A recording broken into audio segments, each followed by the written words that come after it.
A reporter shouts out, "What are you hoping to get out of today?" What do you hope to get from today, sir? Head down, confident. President Zelenskyy knows exactly what. Many leaders have talked about Europe that needs its own military, an army of Europe. An emphatic call, partly in response to President Trump's long-time pledge to pull financial support from Ukraine, but also to the Veep speech yesterday. The threat that I worry the most about vis-a-vis Europe is the threat from within, he says. Europe's supposed flinching from the right to free speech.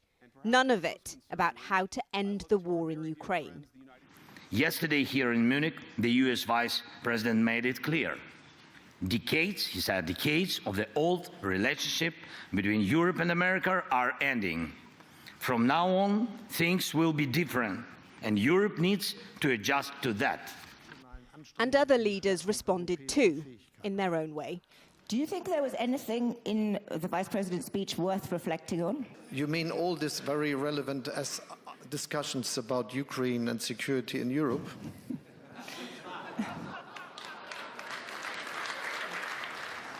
Though the German Chancellor certainly wasn't smiling when J.D. Vance, before he flew back to the States, pointedly met with the leader of Germany's far-right AfD party, choosing not to meet Scholz. And today, the US continued to raise eyebrows by saying that Europe will be consulted but ultimately excluded from planned peace talks.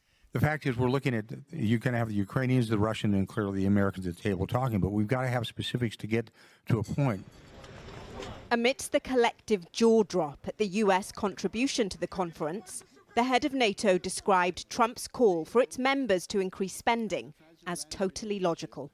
There is an absolute commitment of the US, including this administration, to NATO, but also an expectation that on the European side we have to step up, we have to spend more, and they are right.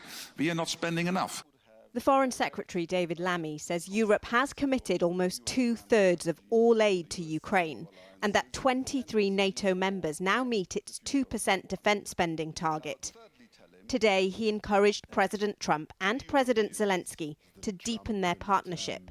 That, he said, will make Russia sit up and pay attention.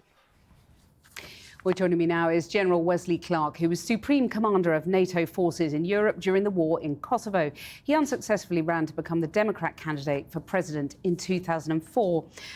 General, Vladimir Zelenskyy is calling this afternoon for a creation of a European army. Is he right, do you think? Well, you know, having trained an army and spent a lot of my life in uniform, I'd say that that's a really big lift, because armies tend to be national for very solid, important reasons. You've got language, you've got recruiting, you've got the connection to the home counties, you've got the logistics behind it. So, I mean, that might be a worthwhile goal. It's a 20-year process, but we can't wait 20 years. Yeah, well, right now, strong national contingents. Well, I suppose what I'm getting at, and what he perhaps was getting at, is that, you know, Europe is lacking something here. And, you know, that is, after all, what America under Donald Trump has been saying. Europe hasn't been pulling its weight. That's right. But everybody took the peace dividend 35 years ago. The United States, we certainly cut our forces worldwide and in Europe. Britain cut its forces. In Britain, you don't have the forces that came with us in 1991 into Kuwait to liberate Kuwait. And even then, you didn't have as much as you should have. Your armored division there was it was a 2-brigade division, so it was a sort of 2/3 of a division really under Rupert Smith, and so it's been 35 years of squeezing the defense budgets in European countries for other priorities, and it's time to stop. Well, and how much time do we have? Because you've got President Macron talking about an emergency summit, possibly on Monday. You know, is it time now to stop talking? How much time do we have? You don't have any time. President Macron is exactly right. You need to meet, you need to readjust your budgets on a wartime sense of urgency. This is critical right now. There's inside Russia, they're on a 24/7 military-industrial complex work plan.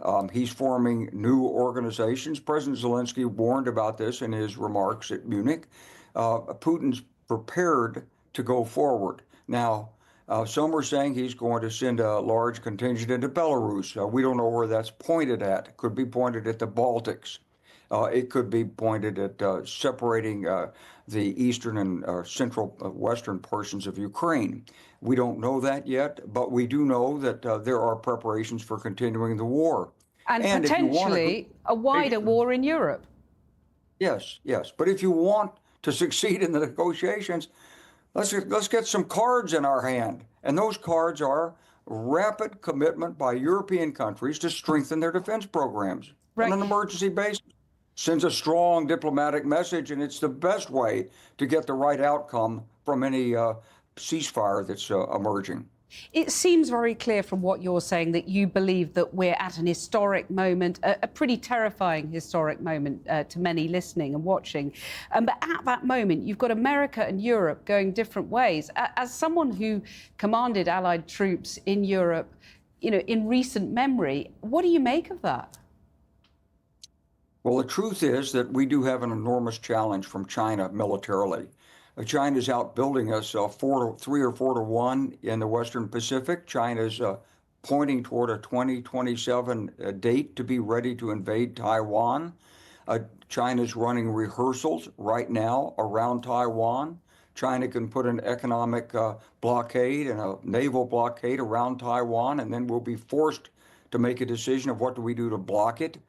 Taiwan is not capable of defending itself. And President Biden, at least, said we would attempt to defend it. So, yes, we're looking very concerned at looking at Asia. But we've learned for over 100 years that American and European security is intertwined. This will be the 4th time that Europe has looked to the United States in a crisis. We said no in 1914 and 15.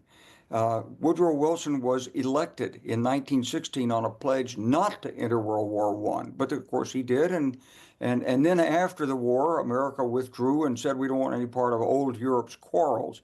We learned a lesson with World War II. We didn't withdraw, and now there's trouble again. And gosh, I hope America doesn't have to relearn this lesson again. We have to stay engaged in Europe.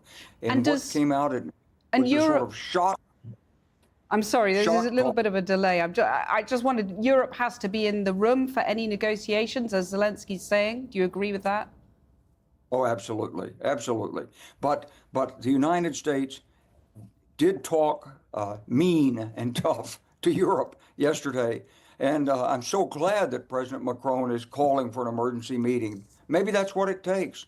We've got to pull together on this. And the United States is going to need Europe to try to manage China as well. General Wesley Clark, thank you very much for joining us.